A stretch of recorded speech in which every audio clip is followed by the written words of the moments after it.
इस एपिसोड की शुरुआत वहीं से होती है जहां से पिछला एपिसोड खत्म हुआ था। मिंग खिड़की के पास चढ़ते हुए पागलों की तरह हंसते हुए बोलता है, मेरे लिए जिंदा रहना मीनिंगलेस है। अगर मैं इस डीमन के साथ मर जाता हूं तो मैं ये कह सकता हूं कि मैंने फाइनली इस दुनिया के लिए कुछ यूजफुल करके गया। तभी डीमन वुल्फ हंसते हुए बोलता है, हे जवान लड़के, ये जिंदगी जीना कितना अच्छा है ना, जीवन बहुत वंडरफुल होता है। मैंने थोड़ी देर जो भी कहा वो सब मजाक था। मैं कोई डीमन नहीं हूँ, मेरा नाम है जातियान और मैं लॉन्गसेन का कंपेनियन हूँ। मैं जस्टिस का एक सेलेस्टियल गार्डियन हूँ। मिंग बोलता है, मेरे से झूठ बोलना बंद करो तुम। डीमन वुल्फ तभी गुस्से में बोलता है, तुम वहाँ से नीचे उतरो। लेकिन मिंग वहाँ से कूद जाता है और उसे गिरते हुए भी मिडिल फिंगर दिखाता है। फिर वो अपनी आंखें बंद करके बोलता है, सू मुझे माफ करना। तभी उसके पैरों में एक जाले जैसी चीज आके लिपट जाती है और उसे ऊपर की तरफ खींचने लगती है। मिंग इस चीज को देखते हुए सोचता है, ये क्या है? ये चीज तो मकड़ी का जाला है। तभी वो जाला उसे ऊपर की ओर खींच लेता है और मिंग चिल्ला के बोलता है, ये सब मेरे साथ क्या हो रहा है? मिंग ऊपर आने के बाद बहुत ज्यादा घबरा जाता है। उसी समय उसके पास एक लड़की चलकर आती है और बोलती है, लिटिल ब्रदर। मिंग तभी एकदम से सावधान हो जाता है। वो लड़की तभी आगे बोलती है, अगर तुम इस तरह से एक्ट करोगे तो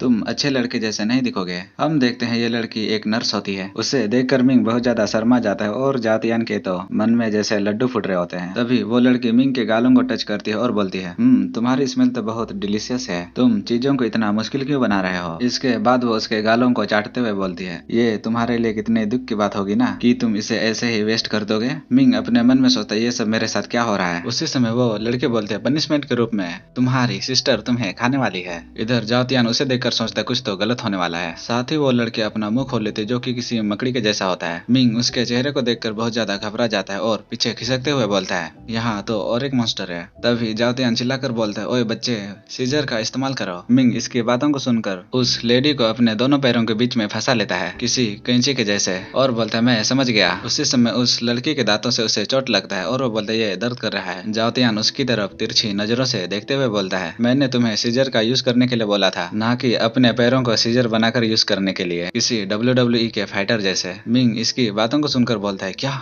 और वो अपने साइड में पड़े हुए सीजर को देखता है। फिर वो उस लड़की को किक मारते हुए जातियान से बोलता है, तुम्हें यह पहले ही क्लियर करके बता देना चाहिए था, तुम बदबूदार कुत्ते। वो लड़की उसका पैर पकड़ लेती और उसके ऊपर चढ़ते हुए बोलती है, छोटे भाई तुम इतने नोटी क्यों हो रहे हो? मुझसे मत डरो सिस्टर, तुम्हें बहुत ही कंफर्टेबल महसूस कराएगी। फिर वो उसके ऊपर चढ़ जाती है, लेकिन मिंग इतने डेंजर सिचुएशन में होने के बाद भी उसके पिछवाड़े को टच कर रहा होता है। जातियान मिंग को ऐसा करते देख बोलता है, अरे यार, तुम इतने खतरनाक टाइम में भी इसका फायदा उठाने का सोच रहे हो, तुम्हारा टेस्ट कितना अलग है। मिंग तभी चिल्लाकर बोलता है, एडवांटेज लेगा तुम्हारा बाप, मैं बस इसके कांटों से बचना चाहता हूँ। और उसके पिछवाड़े से भी 3-4 डंक निकले हुए होते हैं। मिंग आगे बोलता है, मैं और ज्यादा नहीं कर सकता, मैं अब मरने वाला हूँ। क्या मैं मरना नहीं चाहता था? फिर वो उसके डंक को छोड़ते हुए बोलता है, मेरा सर्वाइवल इंस्टिंक्ट कितना मजाकिया है, किसी बिल्डिंग से कूदकर मरने से अच्छा तो इसी के द्वारा मैं खा लिया जाऊं, जो कि थोड़ा जल्दी और आसान हो जाएगा। जातियान उसे देखकर बोलता है, ये बच्चा जरूर से कुछ न कुछ करने वाला है। और मिंग बहुत ही क्रीपी सा स्माइल हंस रहा होता है। इसी के साथ वो उस डीमन लड़की से चिल्ला के बोलता है, उस बच्चे को जाने दो, तुम छोटे डीमन, तुम्हारा हिम्मत भी कैसे हुआ मेरे शिकार को टच करने का? उसी समय वो डीमन लड़की बोलती है,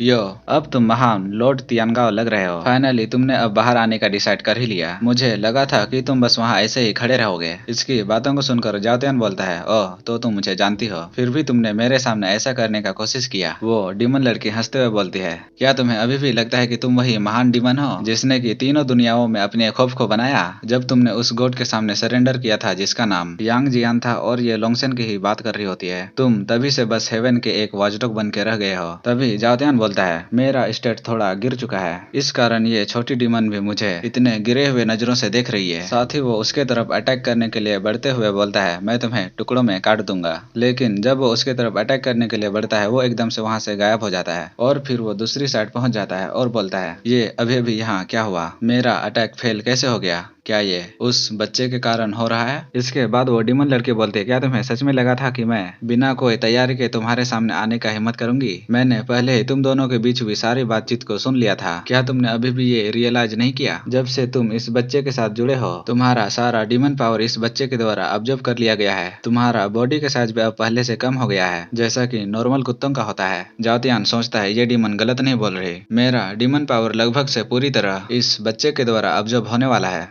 वो डीमन लड़की तभी हंसते हुए बोलती है, गॉड्स मेरे बारे में कितना चिंता करते हैं ना। जब भी मैं इस बच्चे के शरीर को खाकर इस बच्चे के डिवाइन पावर्स को ऑब्जर्व करने का सोचती हूँ, तब मैं लॉर्ड तियानगाओ की डिमन पावर को अपना बना सकती हूँ। ये सब सोच के ही मेरे तो रोंगटे खड़े हो रहे हैं। और वो बहुत जोर जोर से हंसने लगती है। जाओ तियान बड़े ही गुस्से में सोचता है, अरे यार ये सब खत्म हो गया। मैंने ये कभी सोचा नहीं था कि मेरे नाम का दहशत इस यूजलेस बच्चे और इस बेकार की डीमन के हाथों से बर्बाद हो जाएगा। तभी मिंग किसी चीज को देखकर सोचता है और वो उस डीमन लड़की के संतरों को देख रहा होता है। फिर बोलता है, क्या मैं हेवन में पहुंच गया? उसी समय वो डीमन लड़की उस पर थोड़ा और जोर डालती है। इसके बाद मिंग सोचता है, क्या मैं अभी तक मरा क्यों नहीं? मैं तुमसे भीख मांगता हूँ, मुझे टॉर्चर मत करो, मुझे जल्दी खा लो। वो डीमन लड़की तभी बोलती है, चिंता मत करो, तुम्हारी सिस्टर तुम्हें बहुत ही अच्छे से मारेगी। उसी समय उस डीमन लड़की को कोई सेब फेंक के मारता है। साथ ही वो पीछे मुड़ते हुए गुस्से में बोलती है, किसने मुझे इसे खाने से रोका? उसके सामने सू खड़ी होती है और वो बोलती है, तुम बेवकूफ कमीने मिंग। मिंग उसे देखकर बड़ा ही खुश हो जाता है और बोलते हैं, सू तुम अभी भी जिंदा हो, तुम्हें तो मैंने खा लिया था ना। फिर वो जाओतियान की तरफ देखता है। जाओतियान तभी उसे देखकर अपना मुंह को साइड घुमा लेता है। मिंग बोलता है, इस कमीने कुत्ते ने मेरे से झूठ बोला। तभी सू एकदम गुस्से में बोलती है, मैं यहाँ तुम्हारे लिए फ्रूट खरीद कर तुम्हें विजिट करने आई थी। मुझे लगा नहीं था कि तुम मेरे पीछे किसी से हॉस्पिटल में ऐसे मजे करोगे। और वो उनकी तरफ अपने सेव से फेंक फेंक कर मारने लगती है। तभी मिंग उससे चिल्लाते हुए बोलता है, जैसा तुम समझ रहे हो ये वैसा नहीं है, मुझे तुम्हें एक्सप्लेन करने दो।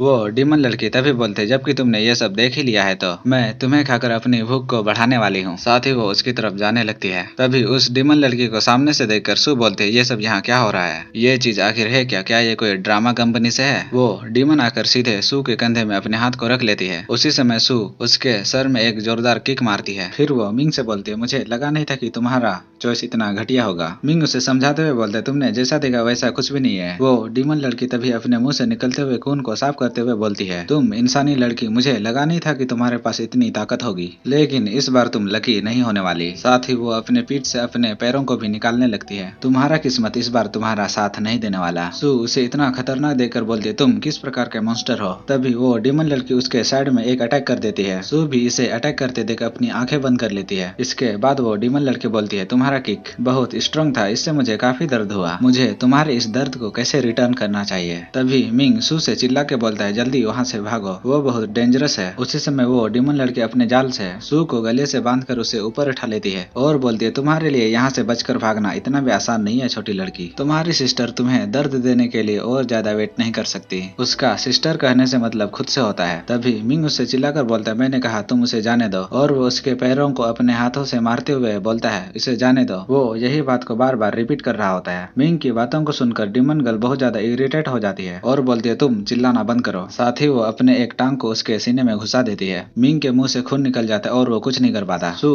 बेबस होकर बस उसकी तरफ देखती है और कुछ कर नहीं पाती। तभी डीमन गर्ल बोलती है, चिंता मत करो, मैंने तुम्हारे क्रिटिकल पॉइंट पर अटैक नहीं किया है, तुम इतनी जल्दी मरने नहीं वाले, बस उधर लेटकर मेरा इंतजार करो। मिंग को देखकर तभी जाओतियान उससे बोलता है, निराशा, गुस्सा, दर्द, शक्तिहीन, बेइज्जती, पछतावा पर भी तुम हार मानने को कभी तैयार नहीं हुए। ये तुम्हारा सर्वाइव करने का बहुत अच्छा डिजायर है। अगर तुम जिंदा रहना चाहते हो तो मेरे पास तुम्हारे लिए एक प्रपोजल है। इसी के साथ हमारा ये एपिसोड ये खत्म होता है। अगर वीडियो पसंद आए तो वीडियो को लाइक जरूर से जरूर कर देना।